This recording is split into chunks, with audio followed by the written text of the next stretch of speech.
Hello friends, a very warm welcome to my YouTube channel rise Himachal. स्वागत है एक बार फिर से आपका मेरे यूट्यूब चैनल पे। तो आज की इस वीडियो में मैं HP अलाइड सर्विसेज का जो 2016 में एग्ज़ाम हुआ था प्री का, तो पॉलिटी सेक्शन जो है उस पर पर्टिकुलर हम डिस्कस करेंगे। पहले के मैंने जो 2018-17 का जो पेपर था उसका पॉलिटी का सेक्शन जो मैं है कवर कर चुका हूँ। लिंक आपको डिस्क्रिप्शन में मिल जाएगा, वहाँ से आप उसे देख सकते हैं। कोई भी एग्ज़ाम की प्रिपरेशन से पहले आप उसका सिलेबस देखें और फिर उसके प्रीवियस ईयर के क्वेश्चन पेपर सॉल्व करें, देखें कि कैसा पैटर्न आ रहा है, तो उसी हिसाब से हम तैयारी करेंगे। तो अगर आप ये सीरीज़ मेरे साथ देखना चाहते हैं तो जोड़ सकते हैं। चलिए बिना किसी देरी के जो है पहला क्वेश्चन हम स्टार्ट करते हैं, जो कि है 161। Which one of the following statement is incorrect with regard to the preamble of the Indian constitution. Preamble के बारे में यहाँ पे पूछा गया है। प्रेम्बल के जो क्वेश्चन है हर एक एग्जामिनेशन में पूछे जाते हैं, ये काफ़ी इंपॉर्टेंट टॉपिक है, तो इसे पढ़ के ज़रूर जाएं आप।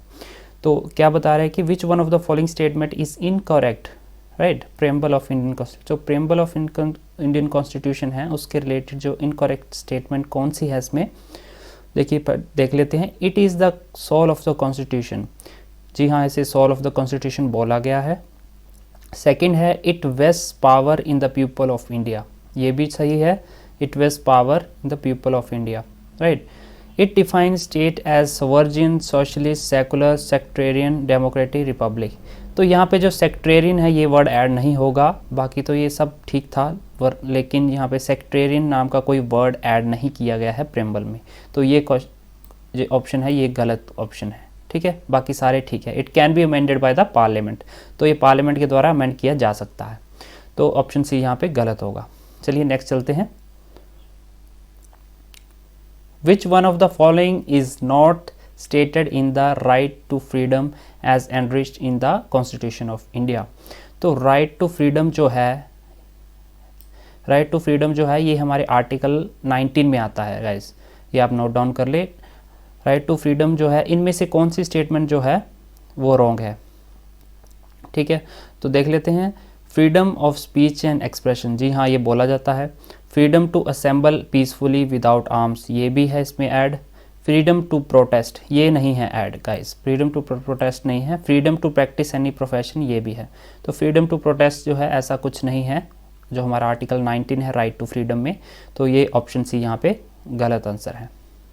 चलिए नेक्स्ट चलते हैं। नेक्स्ट क्वेश्चन है by which constitution amendment the right to property was abolished from the chapter of fundamental right. तो जो राइट टू प्रॉपर्टी जो हमारा फंडामेंटल राइट था जब हम कॉन्स्टिट्यूशन बना, तो हमारे पास जो फंडामेंटल राइट थे वो 7 थे गाइस, तो 7 थे जो, और राइट टू प्रॉपर्टी जो है जो हमारा 44th कॉन्स्टिट्यूशन अमेंडमेंट हुआ था उसमें ये बाहर निकाल दिया गया था राइट टू प्रॉपर्टी। तो कहाँ रखा गया था ये आर्टिकल 300A में, आर्टिकल 300A में इसे रख दिया गया था, लीगल राइट बना दिया गया। तो राइट टू प्रॉपर्टी जो है अब हमारा फंडामेंटल राइट नहीं है, तो ऑप्शन डी यहाँ पे सही होगा। और ठीक है, चलो 44th कॉन्स्टिट्यूशन अमेंडमेंट जो था 1978 में आया था, ठीक है, तो ये अब आप याद रख सकते हैं। नेक्स्ट चलते हैं 164। Match the following and choose the correct answer from the given of, ठीक है। तो आर्टिकल जो हैं यहाँ पे बताए गए हैं, एक साइड उनके कमीशंस हैं जो भी हैं, जो बॉडीज़ हैं इंडिया की कॉन्स्टिट्यूशनल, तो साइड में उसके आर्टिकल दिए हैं, मैच करने हमने, ठीक है। तो फर्स्ट है फाइनेंस कमीशन। फाइनेंस कमीशन किससे रिलेटेड है? फाइनेंस कमीशन हमारा आर्टिकल 280 से रिलेटेड है।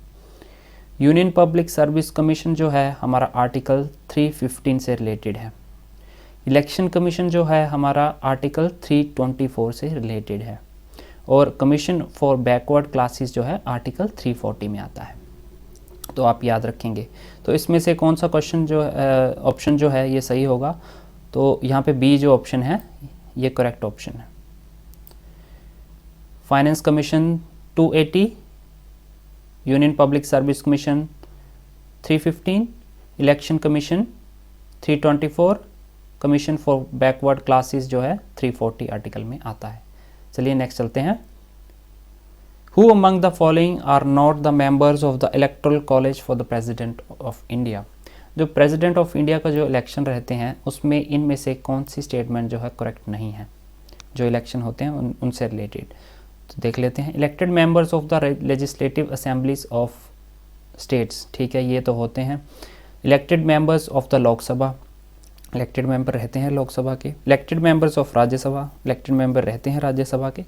Elected members of the legislative councils of state, तो ये जो दोस्तों जो है elected members of the legislative council के जो रहते हैं मेंबर्स, ये ऐड नहीं होते। और बात आती है लेजिस्लेटिव काउंसिल्स की, तो टोटल कितनी लेजिस्लेटिव काउंसिल्स हैं? तो गाइस जो हैं टोटल जो हैं 6 हैं इस टाइम। पहले जो थी वो 7 थी, क्योंकि जम्मू एंड कश्मीर जो है यूनियन टेरिटरी बना दिया गया है, 2 पार्ट्स में डिवाइड कर दिया गया है इसे, लद्दाख और जम्मू एंड कश्मीर। तो पहले 7 थी, अब ये 6 हैं। तो ये 6 हैं, ये कौन कौन सी हैं? पहली है बिहार, फिर आंध्र प्रदेश, कर्नाटका, महाराष्ट्र, तेलंगाना और उत्तर प्रदेश। ये जो 6 हैं ये हमारी लेजिस्लेटिव काउंसिल हैं। तो इनका कोई पार्टिसिपेशन नहीं रहता है हमारे प्रेसिडेंट के इलेक्शंस में, राइट। चलो नेक्स्ट चलते हैं। Which one of the following is incorrect statement with regard to the president of vice president? तो देखिए, पहले प्रेसिडेंट के रिलेटेड क्वेश्चन था, प्रेम्बल के रिलेटेड क्वेश्चन था, अब वाइस प्रेसिडेंट के। तो ये जो हैं पर्टिकुलर टॉपिक्स, इनमें से क्वेश्चन पूछा जाता है। तो ये आप बिल्कुल समय से इसे पढ़ के जाएं।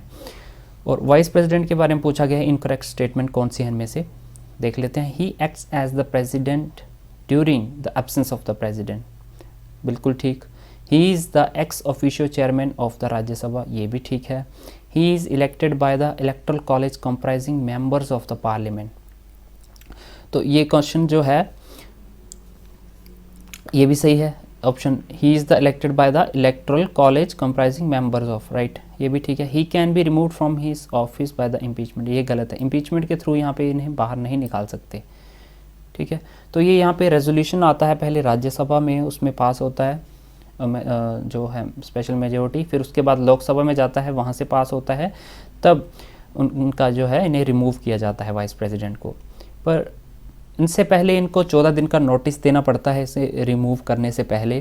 तो ये कुछ बातें हैं, बट इम्पीचमेंट जो है ये यहाँ पे गलत है, बाकी स्टेटमेंट्स बिल्कुल सही हैं। नेक्स्ट हम चलते हैं 167।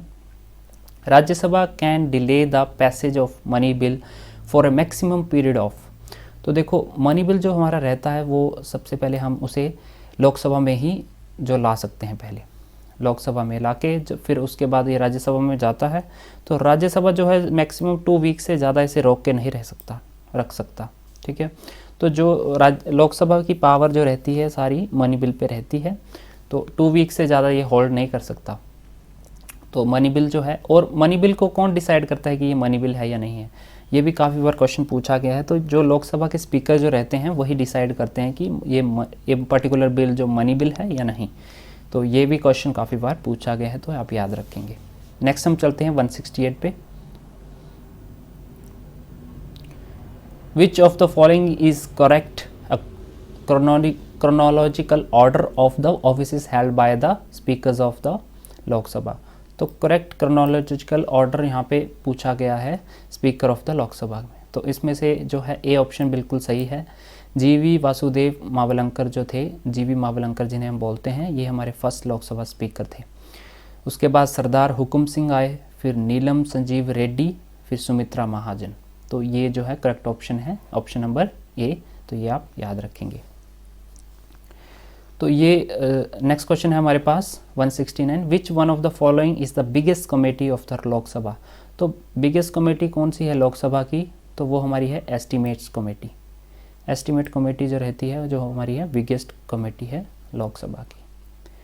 नेक्स्ट क्वेश्चन है 170। Which one of the following is the incorrect statement with regard to the right to freedom of the religion. Right to freedom of religion के बारे में यहाँ पे पीछे बात की गई थी राइट टू फ्रीडम के बारे में, अब right to freedom of religion के बारे में बात की गई है। तो इसमें से बताना है इनकरेक्ट स्टेटमेंट कौन सी होती है। तो ये आप बिल्कुल ध्यान से देखें कि इनकरेक्ट पूछा गया है या करेक्ट पूछा गया है। यहाँ पे इनकरेक्ट पूछा गया है तो देख लेते हैं। Freedom of the religion is listed from article, जो 25 से 28 आर्टिकल हैं वहाँ से लिखे गए हैं, तो बिल्कुल सही है। Freedom of religion include right to profess, practice and propagate religion, बिल्कुल ये भी ऐड है इसमें। Freedom of religion gives freedom to establish religious institution, बिल्कुल देता है इजाज़त इस्टेब्लिश करने की। डी ऑप्शन है जो है ये हमारे पास गलत है।